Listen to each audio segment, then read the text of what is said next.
Hey guys, how we doing? So my name is Rob, and today we're going to install a stereo in my 2011 Nissan Pathfinder. Looking online, I did not see hardly any references as far as doing this. It's a little more than your basic install, so I thought I would just make a quick video or two to go over kind of what you need. So if you're just thinking about doing this yourself, you have a better understanding of what the difficulty level may be. There is a lot involved because it's not just a basic take one out, put one in situation.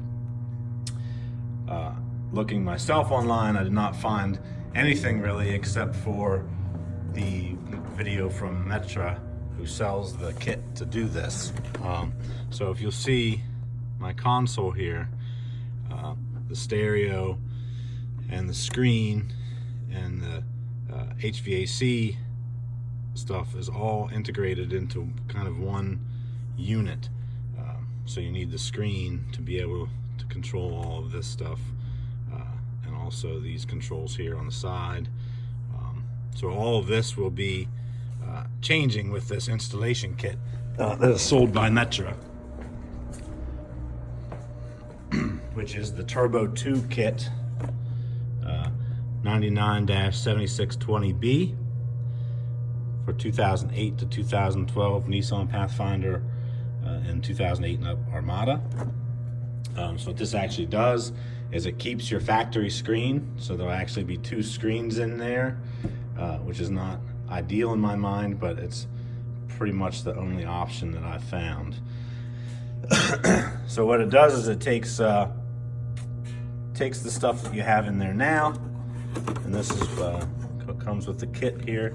You'll get a new faceplate. You'll get some new buttons for the sides.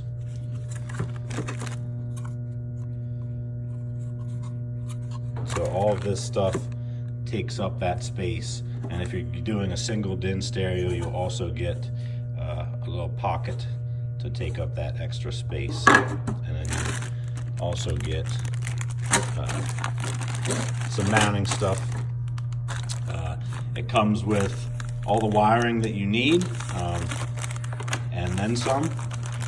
So this is a spare wiring harness for if I would have factory navigation, and I do not, so this whole harness here is not used. Comes with, this is also for navigation, so that's not being used. And then you see I did already complete a lot of the wiring. So this is the access box, the little computer box that is going to keep information going to your factory screen and separate the music and information from the stereo. So it does come with all of these wiring harnesses that are attached to it. This main harness here, as you see, is the same as this one, only it's for vehicles without factory navigation. So I did a lot of the pre-wiring as far as the speaker wires, powers, grounds, remotes, illumination. So this is the harness from the stereo that came with the stereo. So I'm installing the Pioneer MVH 1400 NEX, which is an Apple Play stereo. I'm also installing the Data Link Maestro Rr. And what this does is it allows you to maintain your steering wheel controls, and also some extra stuff, some functionality that the radio supports as far as some gauges and stuff like that. This is the Maestro Rr box. It also comes with a wiring harness. For my application, I only needed about 5 or 6 wires. It comes with a pretty large chunk of wiring there. It depends on which vehicle, which application you're using it for. Metra also sells a steering wheel control harness and does not have the functionality to show you gauges and stuff like that on the screen. It is purely to maintain the stock steering wheel control functionality. With the Maestro, you can also program the buttons on your steering wheel to do more than what they were originally programmed to do. So I may create another video after I'm done with the install and just kind of show the different functionalities compared to what factory is. Speaking with Metra and doing some research, there are a lot of online reviews that are not very positive about this kit. I'm hoping that I do not have any of those issues. Talking with the Metra support, the one thing to make sure if you do buy this kit, one issue was a poor ground on the wiring harness for the from Nissan. So to remedy that, they actually with their harness, they just sent the ground with a ring terminal. I imagine if you got an older kit, you could just take this ground and put a terminal on it and mount it to the chassis. His thing was just to make sure when I got my kit to make sure that it had this ring terminal on it, and he actually said if it did not, to send it back. So you just want to make sure if you're buying from Amazon or eBay or something that maybe there's a way to verify that. So this is my project for today. I'm hoping it does not take all day, but it definitely is time consuming, even doing a little bit of the pre-work.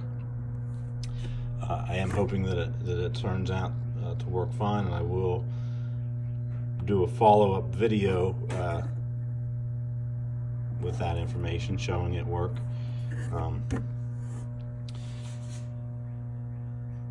I also got the micro bypass, so this just allows some functionality of your stereo to work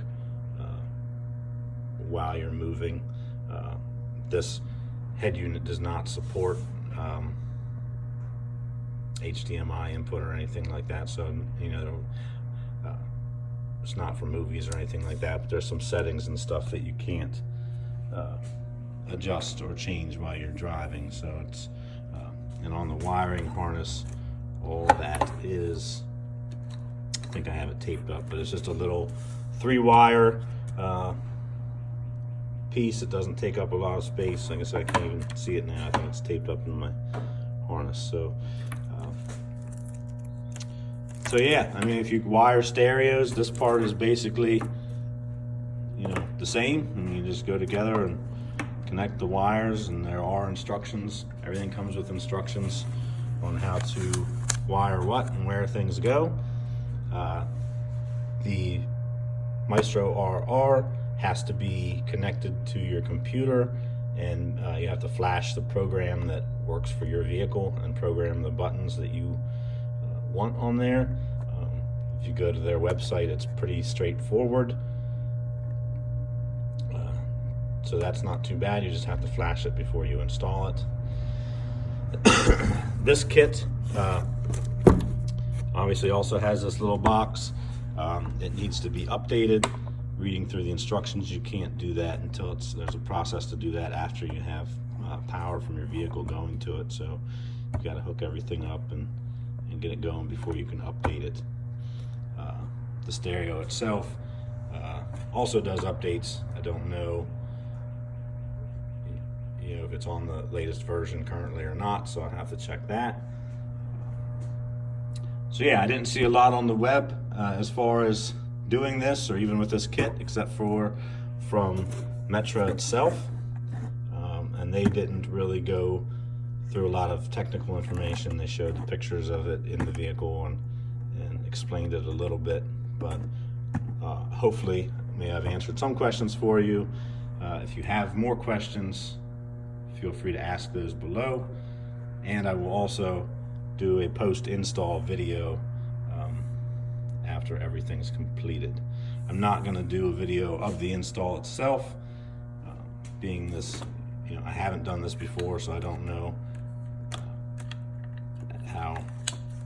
that video would be to watch after I made it. Seems pretty straightforward as far as the connectors. These all go to your vehicle, so these are just kind of like a plug and play setup. So I don't think the hookup itself is going to be the challenging part. I think it's just getting everything you need, getting everything together, programming the Maestro, updating the Turbo 2 kit, and getting everything to work together as one cohesive unit. So thanks for watching. Stay tuned for the second video, which will also probably come out around the same time, and hopefully everything went successfully. All right, thank you.